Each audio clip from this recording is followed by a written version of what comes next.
Welcome to Easily Entertained, a show dedicated to appreciating all the best parts of entertainment. My name's Bryson Olson, and I'm a filmmaker and a lover of all forms of storytelling. Here I will bring you along as we critique and analyze stories with a more positive take on why we enjoy them, and bring a new appreciation to the world of entertainment.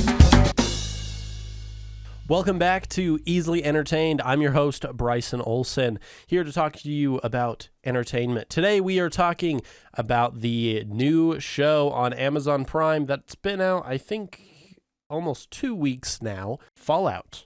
It's pretty good. I've been enjoying it. I don't know a ton about the lore because I haven't played much of Fallout myself just because I haven't always had a device that could play it. I'd love to start playing them though, just because I know they're super fun and I've seen gameplay of them before, but like I said, I don't know a ton of the lore in the games about it, just what I've been taking from the show. But I will try and talk a little bit about the adaptation side of things along with the show itself. So yeah, it was a pretty fun show. First, let's talk about the environment of Fallout. I kind of like it. Like, obviously, like, nuclear war is bad, but I enjoy that this apocalypse type world is not your usual apocalypse world like zombies. I feel like zombies is almost always the go-to, and technically zombies do kind of exist within Fallout. If like ghouls kind of get a bit out of control, they kind of become zombies, but for the most part it's not the zombies that made the world all apocalyptic. It's rather just people, and that I find a lot more interesting because it's something different. It's not just your usual, oh, they got zombies and that's it. It is just they kind of exist in the world, but that's not why it's a wasteland. It's a nuclear apocalypse. The governments kind of all killed each other. Well, they kind of explain it more in the show that Vault Tech and a bunch of big companies decided to make everybody nuke each other so that they would all get money from it. And it's just kind of interesting. And within it as well, even though the initial apocalypse happens in like 2077, everything's kind of old-timey. You have a lot of like futuristic old technology. From what I've heard, because I've seen like some stuff on TikTok about it and things kind of explaining the lore a bit more for me. Basically, the world is fairly similar to ours. However, in the 1960s, they don't invent transistors and instead go a different route for their technology. I believe they use, someone said, vacuum tubes to kind of develop their technology, hence why everything kind of has that old kind of feel to it. So it's not transistors like we have today that makes up all of our electronics, but rather vacuum tubes. And so everything kind of continues with the old-timey style. And I think some of it's an aesthetic choice, is some of it as well is just like that's how their world is. But it's super interesting. I find that having like a world set kind of in the future, but still be in the past, if that makes sense. Like nothing hugely changes and rather like is just slightly expanding on the old. Like they don't really explain it in the show, but like the people that I've seen on TikTok talking about it is that once that point hit, technology very slowly changed. Whereas like in our world, with the inventions of the transistors, things kind of exponentially changed because we could make them smaller and smaller and more efficient.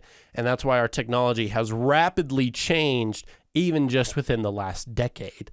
Things have just changed entirely, whereas their technology didn't really change even over like 100 years. And to have an apocalypse type world that is that way is just interesting to me, because it's not your usual, oh, it's what if in modern times we suddenly had to go back to no technology at all. Their technology is old enough that it's like not really affected as much by the apocalypse. Like a lot of them still have technology, but it's just older technology. In fact, they refer to it a lot in the show as pre-war technology. And I think it's interesting because they seem almost more adapted to an apocalypse world compared to the other kinds of stories where we take our hyper computerized world and put us in an apocalypse, because back then, like, that 1960s type technology was not as reliant on, like, you know, like the internet, fully powered electricity, that kind of stuff. Like, people were still getting on without a lot of hyper computerized technology, which is just interesting. And that was something I just really liked about their kind of apocalypse world, and like making it super faithful to the games, and, you know, making actual set pieces, making actual costumes. Like the Brothers of Steel seem to actually be physical, practical costumes and not just CGI. Even if they are CGI, it doesn't look that way. And that I really enjoy.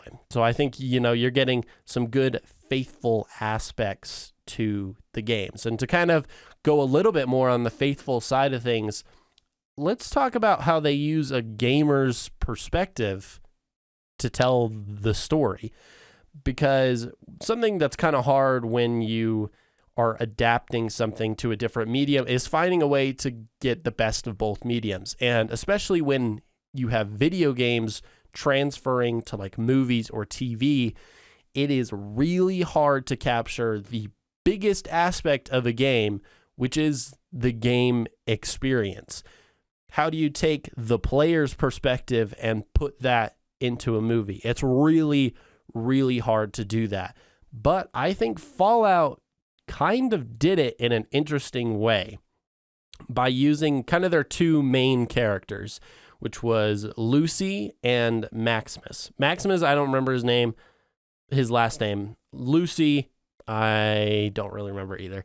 But both of these characters serve as the player, the person who we are experiencing all this whole world with. And they kind of do that by putting them in the same position that a player would be in when they play one of the Fallout games. They are very inexperienced, and they're discovering the world like a player would discover the world. They kind of have like almost little quests where they get something and they're like, okay, I need to go this place. I need to escape this place and then go here and do this and this and this. I need to defeat this boss gulper thing. And that is very much like how a player would be experiencing a Fallout game, and we're watching it at the same time. But they're not doing it like in a gaming sense. Like they're telling a story while doing it and using that kind of structure that the game does to format their story. So their story takes place in all these things, and the characters do all these things much like a game player would do them. And that is fun. I like that way of adapting a video game. If something needs to happen, they give a character like a weapon or something, and immediately they have to use that weapon in some aspect, exactly like how every game does. You know that if you're playing some random game, whether you're playing Zelda, Super Mario, whatever, if you get some kind of new item, you know that you're going to have to use it immediately. And they do that several times in the show. And I think they especially do it with Lucy, because Lucy is a vault dweller, so she's not really aware of how the world actually is. And so she's probably the most inexperienced character. Maximus kind of already knows. So Maximus is sort of like a returning player getting used to a new game, whereas Lucy is a brand new player. And that like really helps like channel that aspect of a game into this kind of adaptation, because Lucy is really just flying in blind. She's learning about how the war actually went down, how the Second war kind of goes down. Like her main story is very much like I believe the games where you start in a vault, someone's kidnapped, and well, now you got to go find them. And that is like pretty much the whole first season. And it's just a good way to do an adaptation. They managed to hit all the same beats that a game would do, but not making like you being their POV, but rather seeing another character experience it. It's like you're watching someone play the game for the first time. And that I just think is a really good way to do an adaptation. I find it really fun, and it allows you to kind of expand later. They kind of end the season off with, basically like how a game would end. It's like, oh, you're done, but also there could be more for you to do. So let's talk about that a little bit more. The room for growth that the Fallout series has. They've already been greenlit for a season 2, which I think is great because I loved the first season. It made me want to play the Fallout games and kind of learn more about the world itself and kind of see if I pick up on anything even more. And it also, like, story-wise, left things open. You learn more about Ghoul, the main Ghoul character. You learn that Lucy's dad is kind of an a-hole, and he was part of this big corporation that caused everything to go crazy. And Maximus is kind of in trouble for killing a brother of Steel, and, a brother of Steel, Knights of Steel. I think that's what they're called. I kept saying brother. I think it's called the Brotherhood. The Knights of Steel, I think, is what they're called. I very much could be wrong. I don't remember. I should have checked before I was recording this. So if you've played the Fallout games and I've been saying that over and over, you're probably like, God, this guy's an idiot. That's okay. That's my bad. But I like that each character, they've kind of left open to continue their story. Like, really, if the series were to end and it got canceled, yes, we would still want more, but the first season is fairly contained. There is a beginning, middle, and end. And then you have what could be a beginning at the end of the last episode. And that, I think, is just a good way to, like, prepare yourself. I don't know if they were already planning on a season 2. I'm sure they were. I was guessing they were probably hoping it was going to do good. And I think it's well produced. I think the story's pretty good. I think it's pretty faithful to the games from, someone who's not played them very much. And that just lets you prepare yourself for the future. So even if it does get canceled, oh well. But if it doesn't, great. We have a plan to keep on going. And there's a way that they can do that. And hopefully what I would like to see is them not try and drag it on too long, but try and keep it fairly contained. Like 2 or 3 seasons at most. Kind of like how some of the best games, it's like you have a sequel, you have one more sequel, and that's it. I don't think the Fallout games are not really that way. Like, you already have like quite a few Fallout games, but like trying to keep the story limited to not take it out of proportion and still, feel fairly faithful to the source material, I think would be good. It lets you explore different parts of the world. If there are bigger bosses that we can try and focus on, and I like it. I think that would be a fun time. But yeah, that is it for me talking about Fallout. If you've seen it, let us know if you liked it. I thought it was pretty good. And speaking of how I thought about it, let's talk the rating of Fallout. And if you don't know our easily entertained rating system, because we can't just rate things on 1 to 10. We're too entertained. That's the whole name of the show, is we're easily entertained. So we have a rating system that's like 6 different things. So we have garbage, once is fine, right mood, quotable, go to, and all day, every day.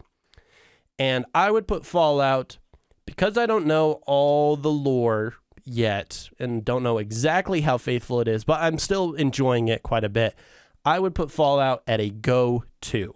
I think it's one that I will probably watch again, and it was very fun. I still remember a lot of what had happened. I liked the character design. I liked the character stories and the world.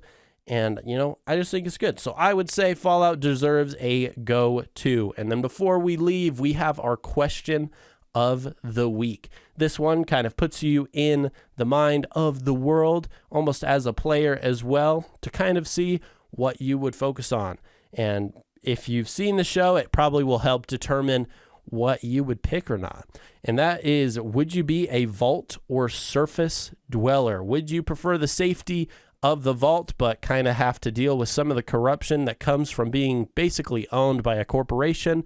Or would you like to live on the surface and, you might have to fend for your life, but at least you can kind of do whatever you want? Personally, it's really hard to say. Depend on where I'm at.